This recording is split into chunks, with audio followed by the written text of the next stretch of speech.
Carnegie Hall in New York City, the home of the world's greatest musical events. Today's event is one in a series of New York Philharmonic Young People's Concerts under the musical direction of Leonard Bernstein.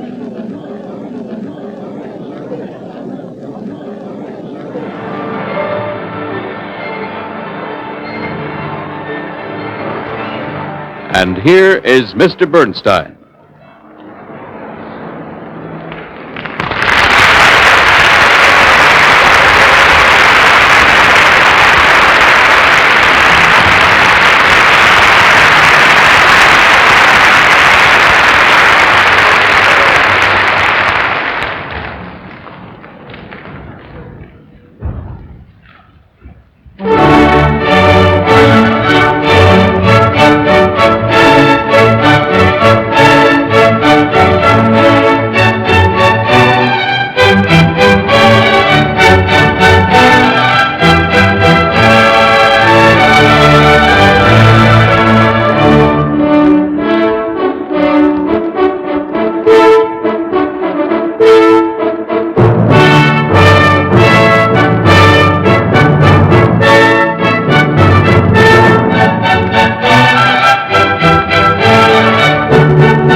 Now, the question before the House today is, what is classical music? Anybody knows that that piece of Handel we just played is classical music, for instance, right? Right. So, what's the problem? Why are we asking this question? Well, there's a good reason, as we're going to find out today. You see, everybody thinks he knows what classical music is. Just any music that isn't jazz, like a Stan Kenton arrangement, or a popular song like I Can't Give You Anything But Love, Baby, or folk music like an African war dance, or Twinkle, Twinkle, Little Star. But that isn't what classical music means at all. People use this word to describe music that isn't jazz or popular songs or folk music just because there isn't any other word that seems to describe it better.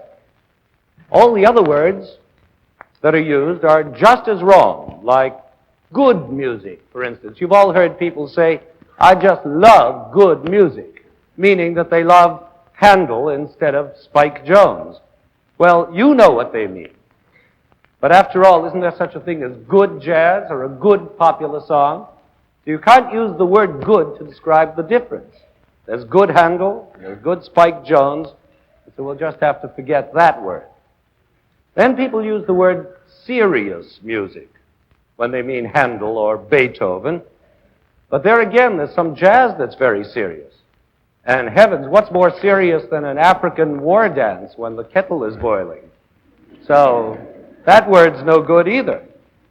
Then some people use the word highbrow, which means that only very smart, well-educated people can dig it. But we know that's wrong because we all know a lot of people who aren't exactly Einsteins who dig Beethoven the most.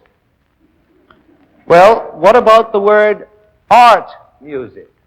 Now, there's a word that a lot of people use to try to describe the difference between Beethoven and Dave Brubeck, let's say. That's no good either, because just as many other people think that jazz is also an art, which indeed it is. And if we try to use the word symphony music, well, that leaves out all the music written for piano solo and violin solo and string quartet, and certainly all that's supposed to be classical music. Maybe the best word invented so far is, of all things, long hair, because it was made up by jazz musicians themselves to nail down all the kinds of music that aren't properly theirs. But we've all seen enough jazz musicians who have long hair on their own heads, so I guess even that word won't do. Well, since all these words are wrong, let's try to find one that's right by finding out first what the real difference is between the different kinds of music. And the real difference is that when a composer writes a piece of what's usually called classical music, he puts down the exact notes that he wants, the exact instruments or voices that he wants to sing those notes, even to the exact number of instruments or voices. And he also writes down as many directions as he can think of to tell the players or singers, as carefully as he can, everything they need to know about how fast or slow it should go, how loud or soft it should be, and millions of other things to help the performers give an exact performance of those notes he thought up. Of course, no performance can be perfectly exact, because there aren't enough words in the world to tell the performers everything they have to know about what the composer wanted. But that's just what makes the performer's job so exciting, to try and find out from what the composer did write down as exactly as possible what he meant. Now, of course, performers are only human, and so they always figure it out a little differently from one another. For instance, one conductor might decide that the beginning of Beethoven's Fifth Symphony, which I'm sure you all know. Do you know how it goes? Sing it to me. Right. You haven't got the right key, but anyway, that's how it goes. Well, let's say one conductor decides that those four notes should get a big extra bang on the last note, the long one, like this. And then another conductor who's trying just as hard as the first one to figure out what Beethoven really wanted might feel that it's the first note of those four that should get the strongest accent, like this. Then still another conductor, maybe not quite so faithful to Beethoven as these first two, might decide that the four notes should be played more importantly, slower, and more majestically, like this.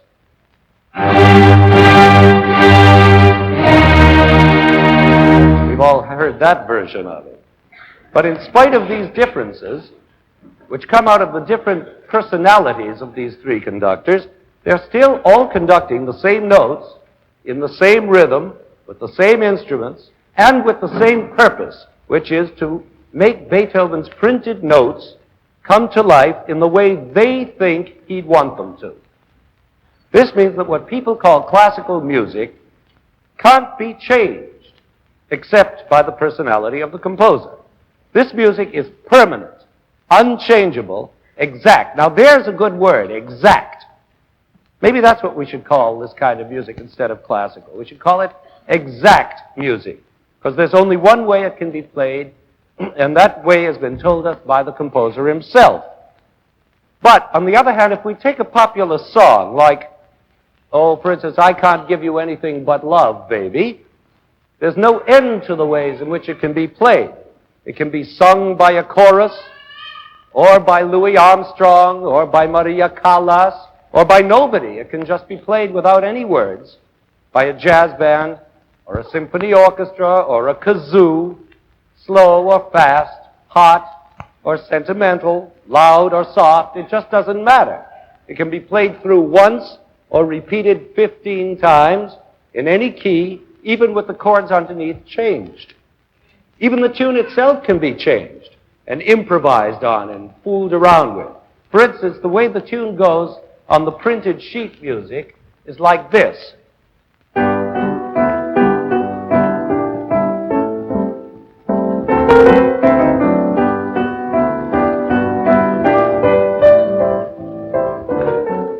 Pretty dull, isn't it? But when Louis Armstrong sings it, then it begins to sound something like this. I can't give you anything but love. Baby, baby, baby. That's the only thing I plenty of.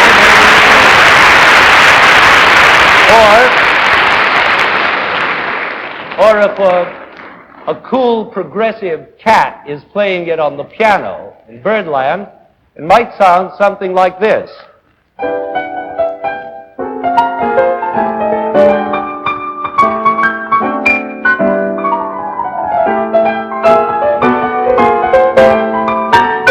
Almost unrecognizable. Or if it were sung by, let's say, the Fred Waring Glee Club, it would have a completely different sound. It would go something like, I can't give you anything but love, baby. Something like that.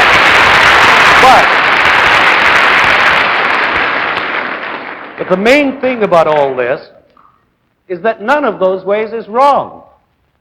Each way seems right for those particular performers who are doing it at the time, and right for the particular occasion at which they're doing it, whether it's for dancing or on a television show or at Birdland. There isn't any one way it has to be done, which means that it's not exact music. It doesn't have to be done exactly the way the composer wrote it. In fact, what's even more important is that popular songs definitely should not be done the way the composer wrote it, the same way all the time. Just imagine how deadly dull it would be if the only way you ever heard I Can't Give You Anything But Love was the way the sheet music reads. It would be awful. And the same thing goes for folk music, too. It can and should change with each performer. Of course, there's even more reason for changing folk music because there never was any composer at all to lay down the law about how it should go. And as far as jazz is concerned, well, of course it changes all the time because that's what jazz is all about. Improvising, making the music up as you go along, and hardly ever even bothering to write it down. So, at last we now have a better word for classical music, which is exact music. And while there may be even a better word for it, which I can't think of at the moment, at least exact is not a wrong word, and classical is a wrong word. As a matter of fact, I'm sure that you can all probably think up a lot of other words better than exact to describe the music that's usually called classical, and I'd love for you to write me any of the ones you think of that are really good. Who knows, maybe one of them might catch on and become part of our language someday, so we'll never have to use that wrong word, classical, again. But why is the word classical a wrong word? Because, you see, while it's true that there is such a thing as classical music, it means something very different from what we've been talking about. It does not mean long hair music. It means only one certain kind of long hair music. For instance, take this well-known musical phrase. You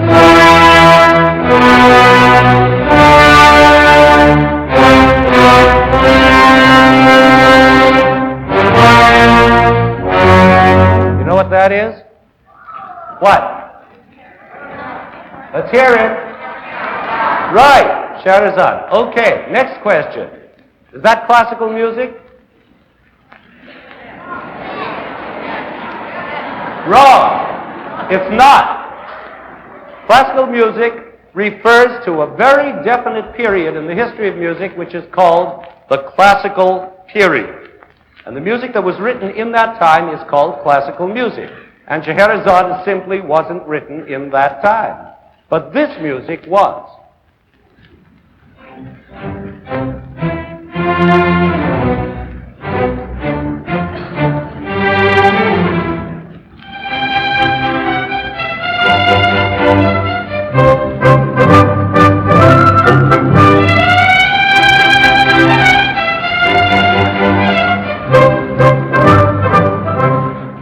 Now, I'm sure you can tell the difference between Scheherazade and that bit of Mozart we just played.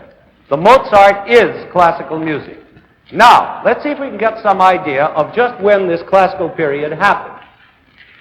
It lasted about 100 years, from about 1700 to 1800, which is, as you know, called the 18th century.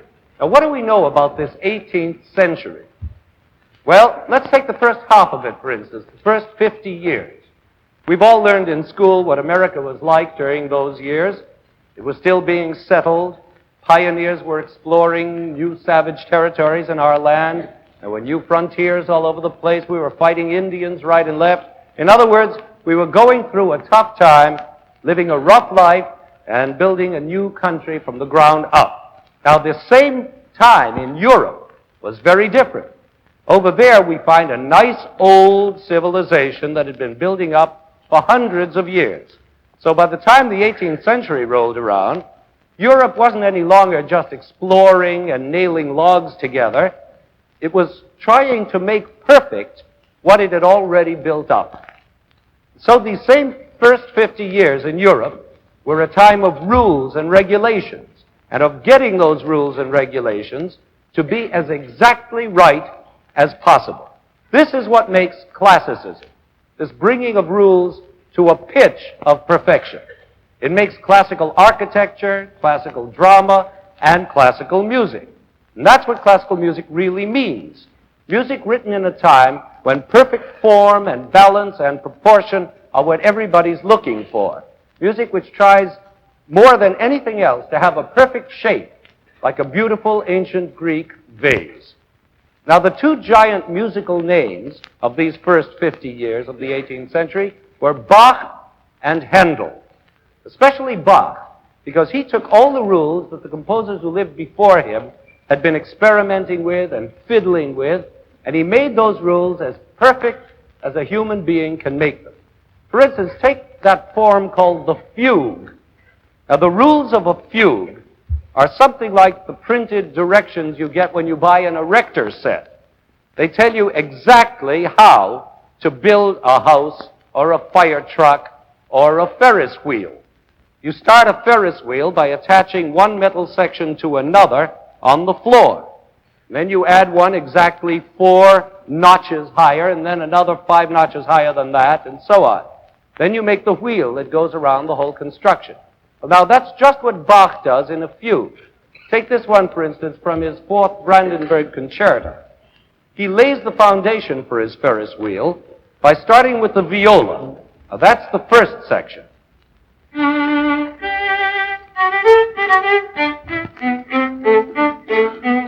Then he adds the second section by a violin, exactly 4 notches higher, which means, in musical terms, 4 notes higher and 4 bars later.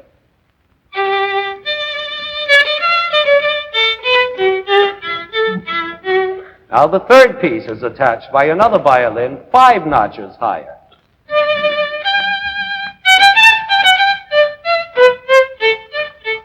And the fourth piece by the cello and the bass way down underneath.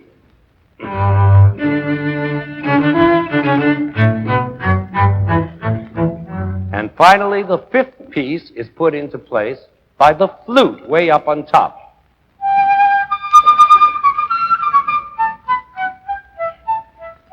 Now the foundation is built, and Bach can start surrounding it with his wheel. Now, the wonderful thing about that foundation is that it's not just 5 separate bits, one at a time. They're all joined together, which means that whenever a new instrument is added, the others still go on playing something else. So that by the time the fifth piece is attached, by the flute, you have 5 different parts all going at once, just as the 5 different pieces of the erector set are all joined together at once. Now listen to it all together.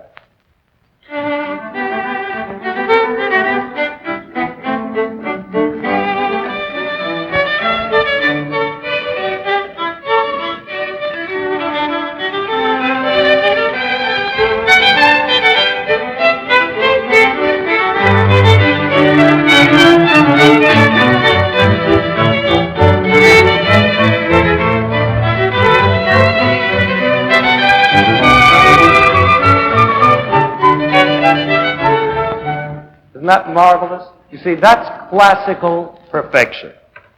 Now, Bach died in 1750, which is very convenient for us because it just neatly divides the century into 2 halves. The next 50 years were very different indeed. Everything changed. The new big giants were now named Haydn and Mozart, and their music is completely different from Bach's. But it was still classical music, because Haydn and Mozart were still looking for the same thing Bach was looking for, perfection of form and shape, but not through fugues anymore. Now it was all going to be different. How does such a change happen? Do composers just go to a convention like the Republicans in Chicago and decide by voting to change the style of music? Well, not at all. It happens by itself because as times change and history changes, people change with it. And composers are people too. So it stands to reason that their music is also going to change. The people of Haydn and Mozart's time thought Bach was old-fashioned and boring with all those serious fugues and things. And they wanted something new, not so complicated, with pretty tunes and easy accompaniments, music that was elegant and refined and pleasant. And this was right in line with the times, because it was a time of elegance and refinement, good manners, proper etiquette. It was a time of lace cuffs and silk suits and powdered wigs and jeweled fans for the ladies and gentlemen of the court. So out came lovely, elegant music for them, in which the main thing was the tune. The tune had to be good. Now listen to this marvelous tune from a piano concerto by Mozart, and notice that there's no erector set here. Only that gorgeous melody with a simple little accompaniment underneath. Simple, but oh, how beautiful. Listen.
Nobody could write melodies like Mozart. But that melody, beautiful as it is also full of rules and regulations, just as Bach's fugue was. Only there are a whole bunch of other rules and regulations, rules which make the easy, pleasant kind of music that was wanted in those second 50 years of the century.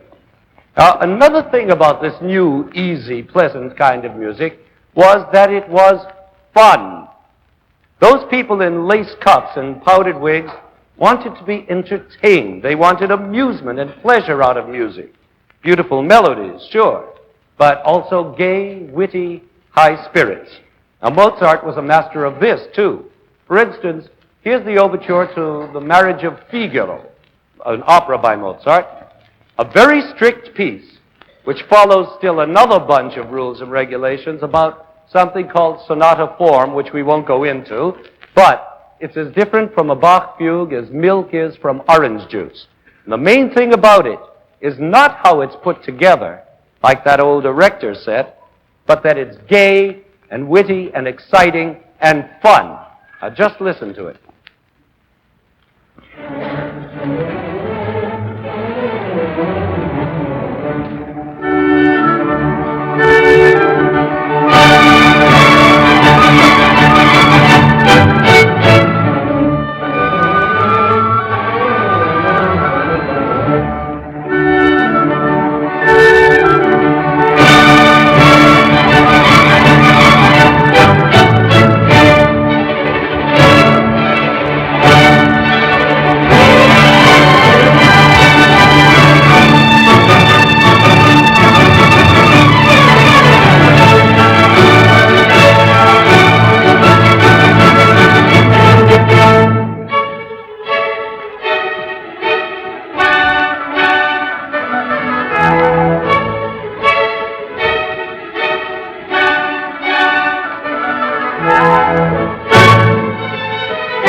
Isn't that fun? It's like a ride in a roller coaster, full of laughing and good humor. It leaves you breathless, makes you have a good time, makes you smile. But when it comes to humor in music, real jokes, nobody ever beat Haydn. Haydn was the great master of amusement. Now, there's one thing you've got to know about jokes in music. You can never make a musical joke about anything except music, which doesn't mean music can't be funny. It means only that it can't be funny about two Martians landed on Earth and said, "Take us to your leader," and there were three Scotchmen sitting on a fence, and one said to the other, E-flats and F-sharps can't tell you anything about Martians and Scotchmen, but they can still make you laugh. And the way they do it is by surprising you. Surprise is one of the main ways of making anybody laugh anyway, as you know, like sneaking up behind somebody and yelling, "Boo!" or playing an April Fool joke on somebody, or saying hello to somebody when they expect you to say goodbye. In music, composers can make these surprises in lots of different ways. By making the music loud when you expect it to be soft, or vice versa, or by suddenly stopping the music in the middle of a phrase, or by writing a wrong note on purpose, a note you don't expect that doesn't belong to the music. Let's try one just for fun, as a matter of fact. You all know those silly notes called shaving a haircut 2 bits? You know that? All right. Just for fun, you sing "Shaving a Haircut," and the orchestra will answer you with 2 bits, and you see what happens. Come on. Now, you see, you laughed, but most people don't laugh out loud at musical jokes. That's one of the things about musical jokes. You laugh inside. Otherwise, you could never listen to a Haydn symphony. It's so funny that the laughing would drown out the music. You'd never hear it. But that doesn't mean that a Haydn symphony isn't funny just the same. For instance, you've all heard over and over and over again the Surprise Symphony by Haydn, where he suddenly bangs out a loud chord in the middle of a soft little piece. Well, now we're going to make musical history by not playing the Surprise Symphony for you today, because you all know it so well from hearing it year after year, that we're going to play something else, because Haydn could also make you laugh in hundreds of different ways. We're going to take the last movement of his Symphony in B-flat number 102. Imagine writing 102 symphonies. In fact, he wrote 104 symphonies. Well, anyway, this last movement of number 102 is full of surprises and fun. Now, let me show you some of the ways Haydn makes fun in this piece. It starts with this tune, which is fast and gay and skitters all over the place like a little funny dachshund puppy.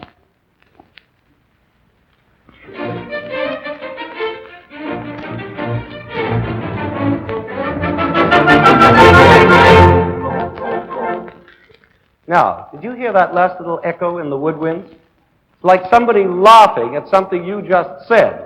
For instance, if you say very seriously, "Ba-da-bum, ba-da-bum, ba-da-bum," and somebody makes fun of you and goes, you may not like him for doing it, but it's still fun. It's like teasing, which is fun. Well, that's just what Haydn does. The serious old strings just said, and then the little piping woodwinds made fun of them by imitating and mocking them. You see? Then later on, after he's been through some other tunes and jokes, he has to come back to this first tune we just heard. And the way he slips back into it is, again, a surprise. He just sneaks back to it when you least expect it.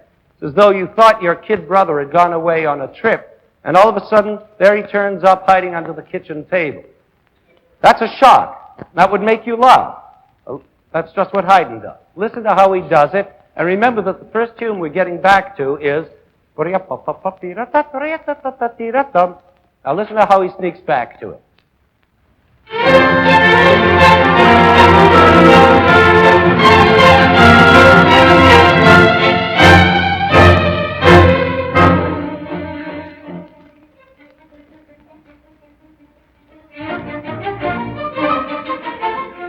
See how sneakily he got back to it?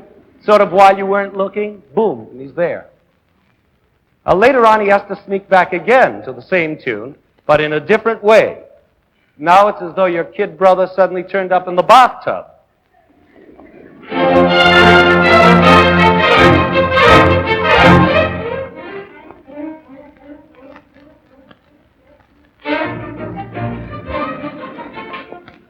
There are lots of other musical jokes he makes in this movement, like this one, where he pretends to be starting the tune again, and then surprises you by not doing it at all. Pretending, as you know, is always fun. It's like a trick. I have a penny in my hand, whoosh, it's gone. What happened to it? Well, that's what Haydn does. Look.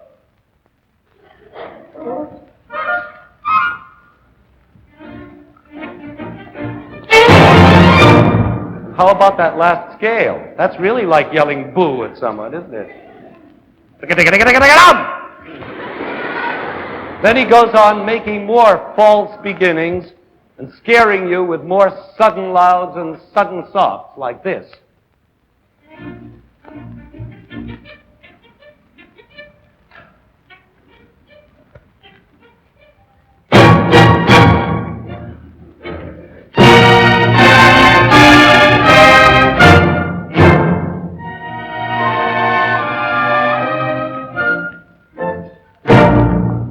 Now, I want to play this whole movement for you. It's not very long, but funny things shouldn't be long anyway. Haven't you always noticed that the shorter a joke is, the more you laugh at it? We all know people who tell jokes badly, and that's usually because they don't get to the punchline soon enough. Well, Haydn does. He's the best joke teller in the whole history of music.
Now, I'm afraid that you're beginning to think that all classical music is supposed to be funny.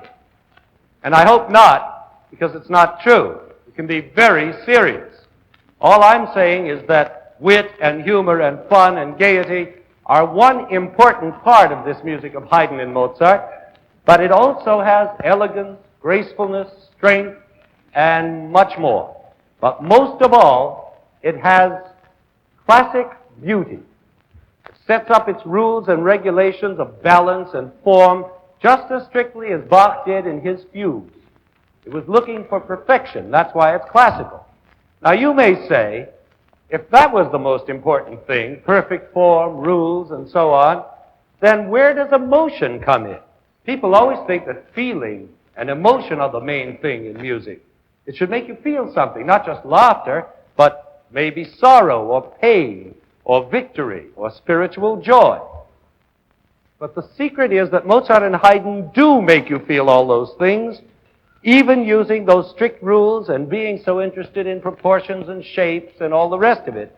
Because the truth is that any great composer writing music in any period, classical or not classical, will make you feel deep emotions because he's great, because he has something to say, because he has something to tell you in his music.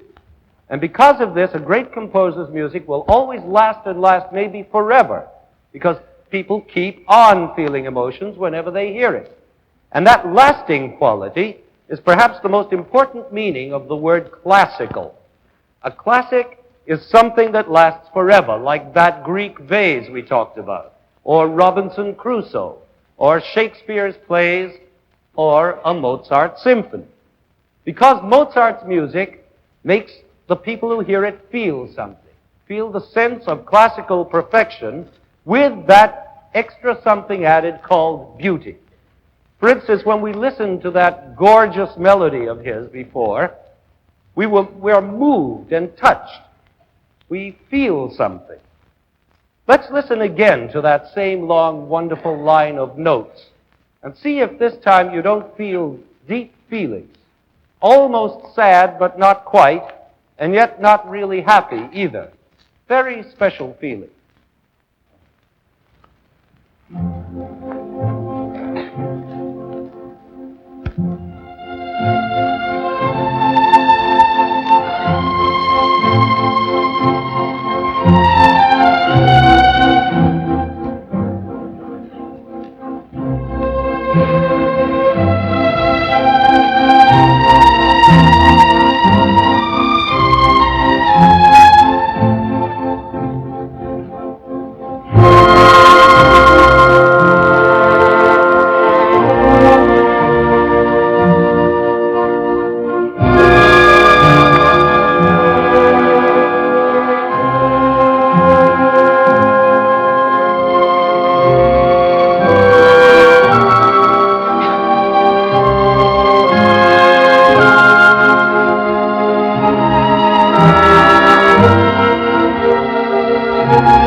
think maybe that's my favorite melody in the world, but then I always feel that every time I hear a Mozart melody, no matter what it is. Now, the classical period we've been talking about came to an end in the beginning of the 19th century with a great composer named Beethoven. Most people think of Beethoven as the greatest composer of all time. Why should this be? Because Beethoven took all those classical rules of Mozart and Haydn and just went to town with them. His music got bigger in every way. Where Haydn made a sweet little joke to be told in a living room, Beethoven makes jokes that are world-shaking, that have to be told in the middle of a raging storm. And where Haydn made amusing little surprises, Beethoven makes astonishing surprises that leave you gasping instead of smiling. And where Mozart was gay, Beethoven is crazy with joy. It's like looking at classical music through a magnifying glass. It's all much, much bigger. The main thing Beethoven added to classical music was more personal emotion. His emotions are bigger and easier to see.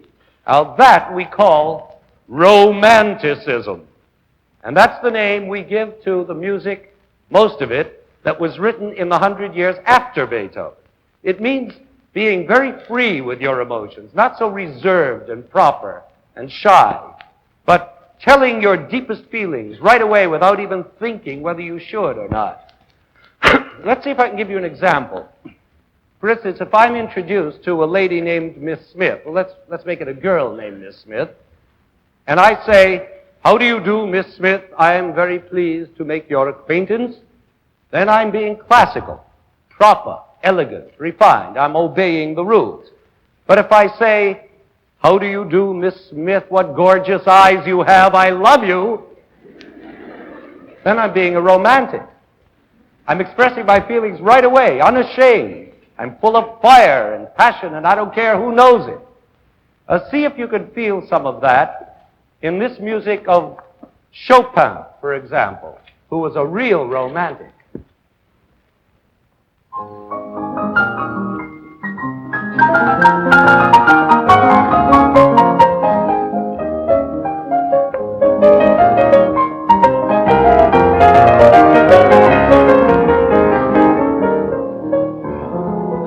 Isn't that romantic?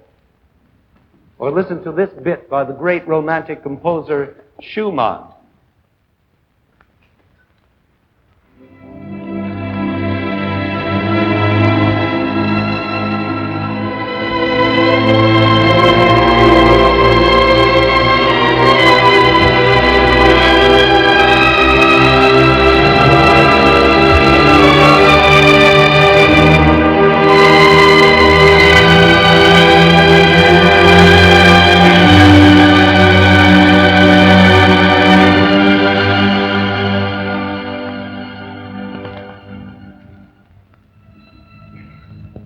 See what I mean? That's burning, romantic, unashamed emotion. Real passion. Right out there for all to see. Pretty different from Mozart and Haydn, you must admit. Now again, the romantic composers didn't just hold a convention in Chicago and decide to go romantic.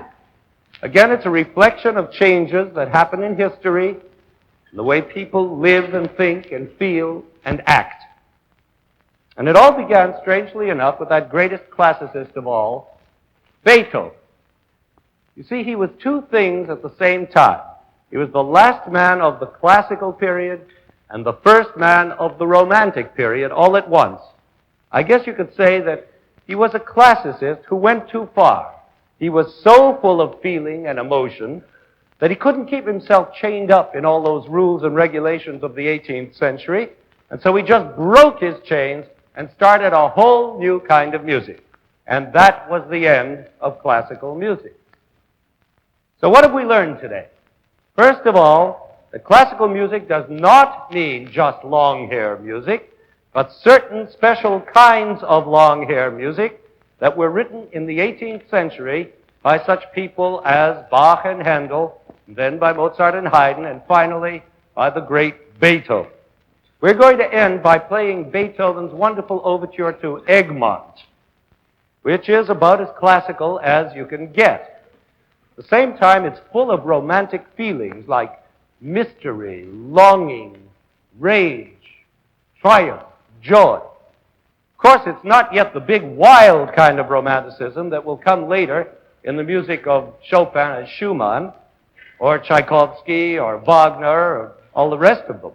Beethoven is the beginning of romantic music. Don't forget that he still comes out of the 18th century, even though he lived for about 25 years into the 19th century. But his rules, even though he breaks them, are still classical rules.